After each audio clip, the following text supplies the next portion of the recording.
থেকে 599 পিবি সমান সমান 5%।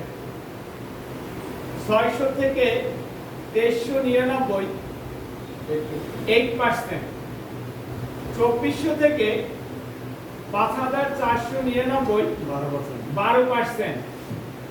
আর 5500 প্লাস যখন হবে তখন পাবেন আপনার র্যাঙ্ক হবে 16%। 1 পিবি থেকে 599 কত পার্সেন্ট? 600 থেকে 2399 8%। 2400 থেকে 5499 12%। আর 5500 প্লাস 16%। এই হলো পেমেন্ট চার্ট। এই চার্ট অনুযায়ী আমি রানা মির্জা স্যার এবং বেস্টিতে যারা কাজ করে তারাই পেমেন্টটা এভাবে দিতে পারছে। এখন আসেন কিভাবে পেমেন্টটা পাবে। সিস্টেমটা হলো